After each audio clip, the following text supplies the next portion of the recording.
My name is Amartat, and thank you for being here, as always.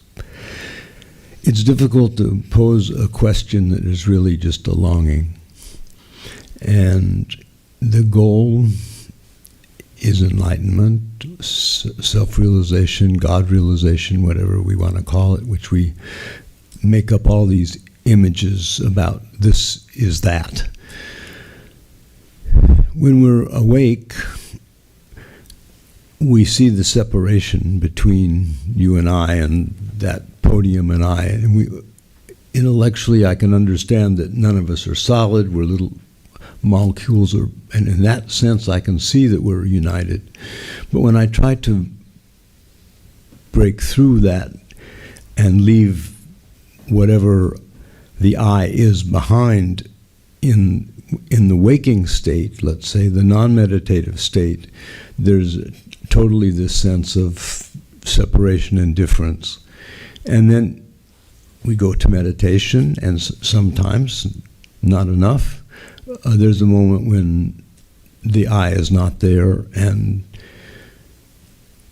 is it a trance? Is it samadhi? Because you come back to this world again, and how is it different? So, in a way, my question is the same as Nancy's in a different form, which is we can imagine, and you and the Vedas are very beautiful about explaining this other state, but explaining it and understanding it is not being it. And there's so few people that have seemed to have reached that state, mostly monks, because you have a chance to spend hours and hours and hours trying to penetrate what's unseen. So I guess my question, to try to make a question out of a longing, is in our waking state, there must be, in this state, which is not a meditative state, is there a way for us to find the unity of pure consciousness? Yes. And that's a pretty good question, actually. And as you put it so beautifully, it's a longing, really, more than a question. It's trying to formulate a longing into a question. And when we have that, that's most valuable. The other way around is much more difficult. I have a question, born of lots of lectures and I have heard and books I've read, but I really have no longing for it. Then it's a long, long journey to lots of hard knocks in life until we develop that longing for spiritual realization. But once we have the longing for spiritual realization, the questions, they keep coming and going, doesn't matter. The longing itself is very important. I remember when I was a kid, I grew up with Swami Vivekananda's books in the house. And it was the scientist Pascal who said, leave good books lying around the house and the child will take care of his own education. Teach the child to read and the child will take care of its own education. So I read these books, Vivekananda's books, and I was, 11, 12 years old, 10 or 11 years old. And I thought I'd read them. And years later, when I was a new monk, a novice, started reading them all over again. And I was telling a friend of mine, another monk, a wonderful, brilliant young monk, I was telling him that, I always had this sense that I have read the complete works of Vivekananda, or most of it at least, as a kid. And that's a problem because I don't feel like, let me read something else, I've read that already. But when I read it actually, I see that I hardly understood anything at that time. Just that I liked reading that stuff. I don't think I really understood anything. And his answer was no. That liking you had at the age of 10 or 11, that liking is the most important thing. Your better understanding now, 10 years later, you'll have even better understanding. You'll say that when I was a novice, I didn't understand anything, now I understand more. And that'll go on. That's just the intellect. But more powerful than that is the longing, that the love you have for this path. But I'm just talking to what you said, it's a longing more than a question. The longing is most important. That's what will sustain us throughout life and throughout our spiritual journey. All right. The question is also very clear and pointed. We keep talking about oneness. And yet when we open our eyes and look around, there isn't oneness. We are all different. We are different people, different bodies and different personalities. We are separated in time and space. You're there, I'm here. And here are all these different objects, chairs and tables. Where is oneness? It seems difference. The difference is revealed to us. Yet Vedanta says it's one reality appearing as many. And the enlightened person is supposed to see this. Now, see, here is the thing. We feel that if I were enlightened and I would see oneness, I would see something different. Does the enlightened person see something different? No. He sees exactly the same thing, and yet the enlightened person claims that it is one consciousness or one Brahman. How? Is it a rhetoric? Is it a mantra? Is it some kind of slogan? Or some kind of a belief which that person has internalized? Or is it an actual experience? It's an actual experience, and more than an actual experience. We'll try to understand what it means to see oneness with eyes open while seeing all the difference that we are seeing, and yet most powerfully that this is all one reality.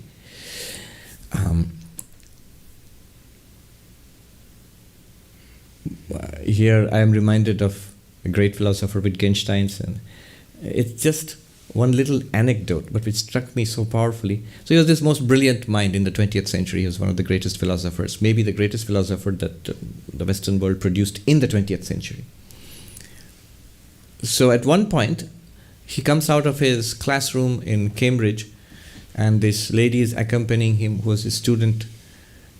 And he stops suddenly, looks at the sun, which is setting maybe, and he says, I wonder why primitive people thought that the sun went around the world rather than the other way around. The world is rotating, the earth is rotating, and that's why the sun seems to go around. But people thought the sun rises and sun sets.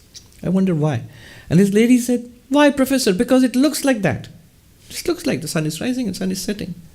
And then he said, turned at her and said, but if it were the other way around, what would it look like? If it were that the sun is not rising and setting, the earth is rotating, then what would it look like? Like this?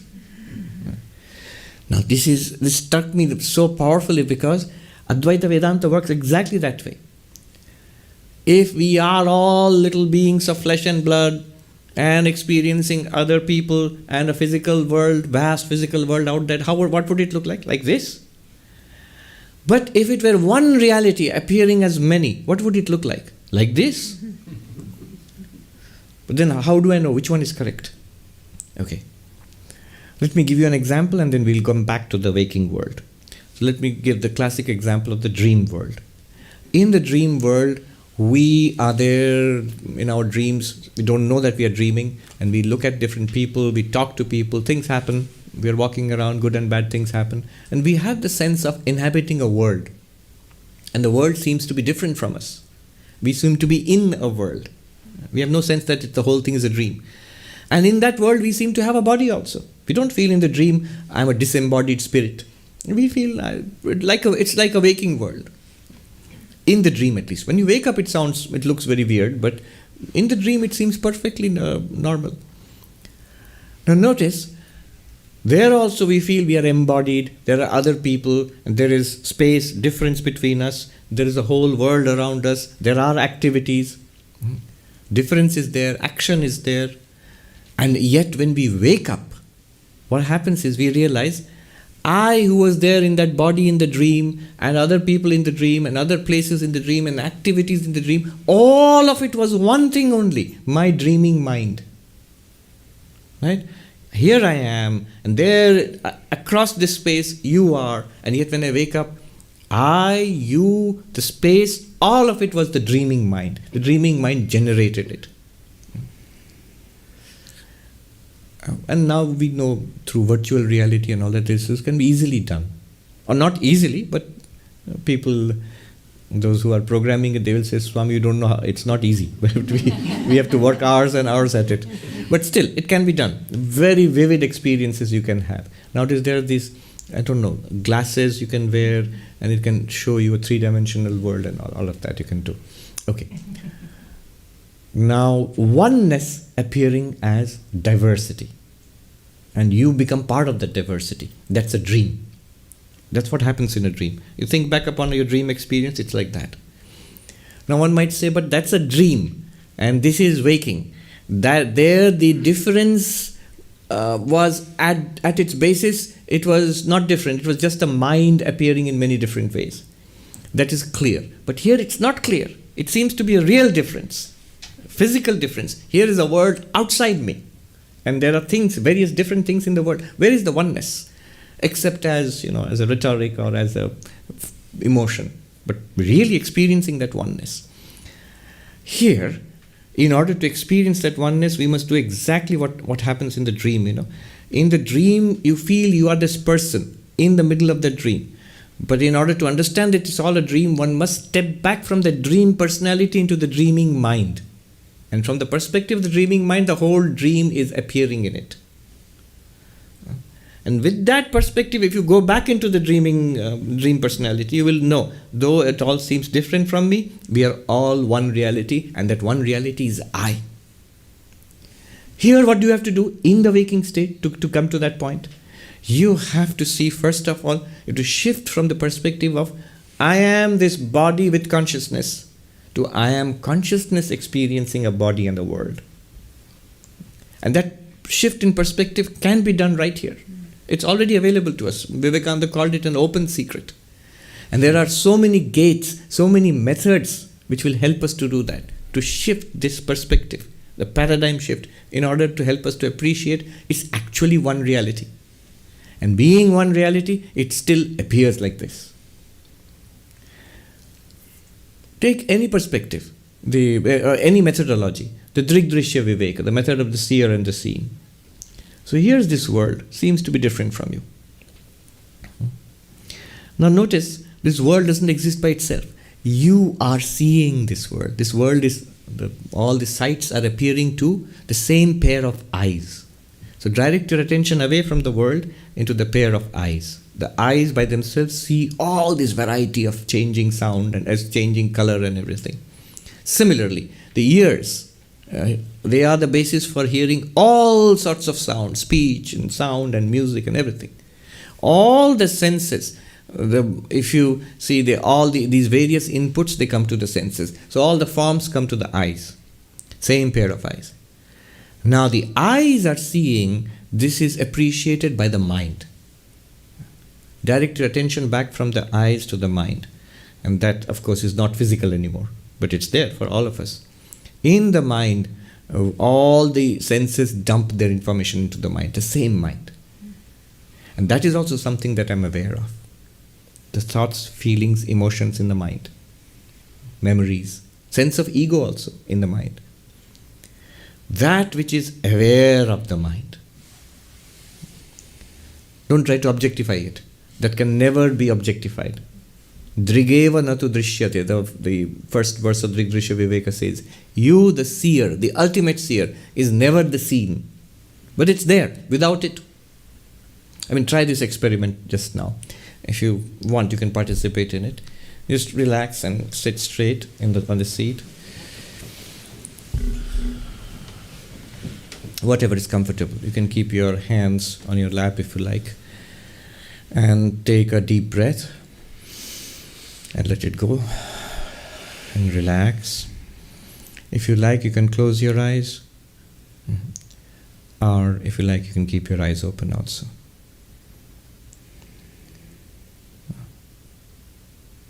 Notice that whatever you had seen, the moment you close your eyes, you were there, you saw what was being seen. The moment you close your eyes, nothing is seen anymore. And that blankness, the darkness, that appears to you, but you are still there.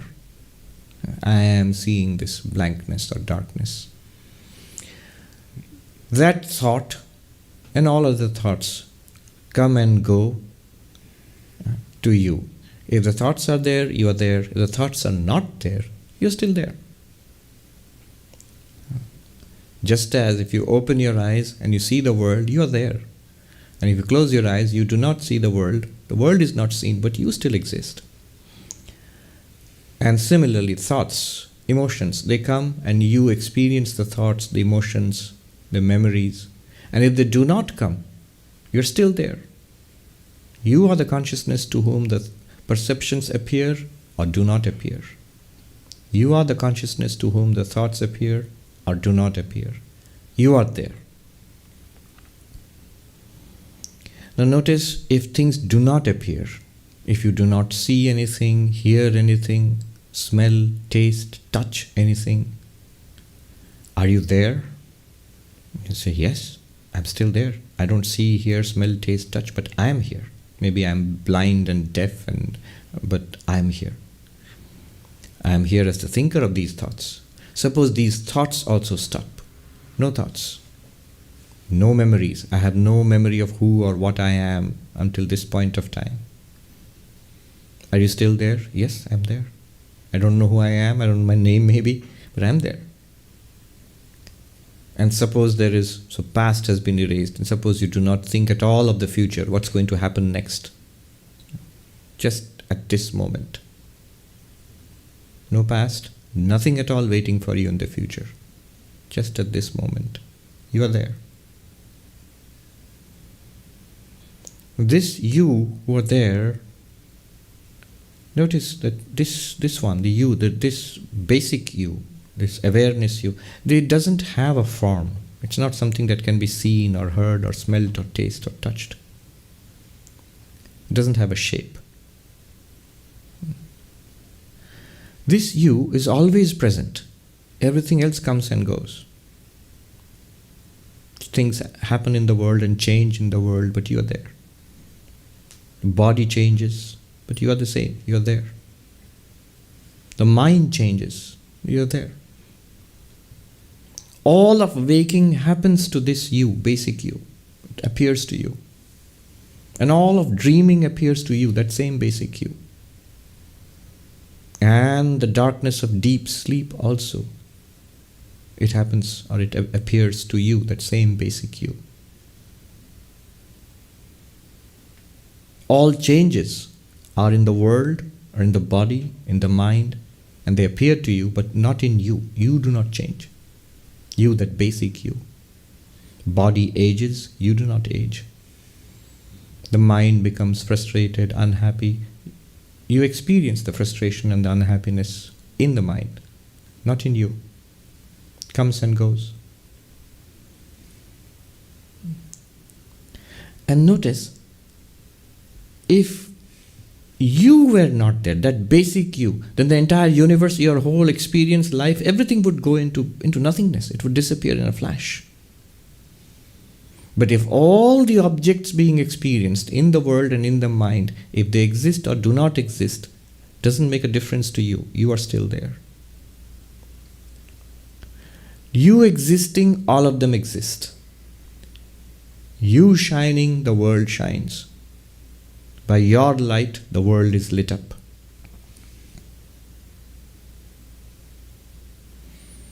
In you, that one consciousness, the entire waking world with its apparent vastness of space, enormity of time, and all other beings, their births and aging and deaths and all of history, including your own tiny body which has appeared, all of that appears. This vast, seemingly vast waking world appears in you, that one consciousness.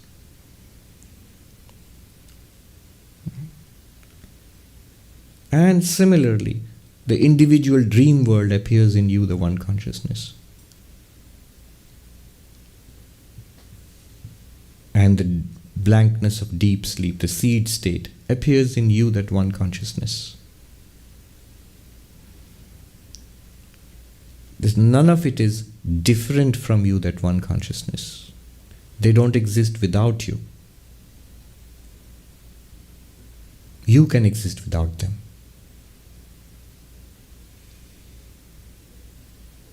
And when we gently open our eyes, you, that one consciousness, immediately you become aware of a mind, a body, a sensory system, and a vast world out there. What is this? It's that you, that one consciousness, appearing in all the brilliance of color and sound and shape and thoughts and emotions and preferences and likings and history and memory.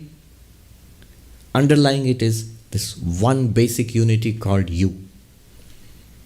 Who are these people? They are you. Just as much as this being, this particular sentient being, this body-mind individual is the real I, is nothing other than the real I. Similarly, all of these are also nothing other than the real I.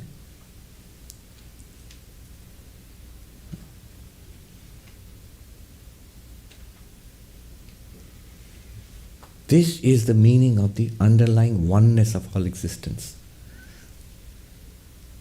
Now we may get it, we may get a feel for it, we may be skeptical about it, we may have doubts about it, or we may like it, but here is the crucial difference between us and maybe a person who is enlightened.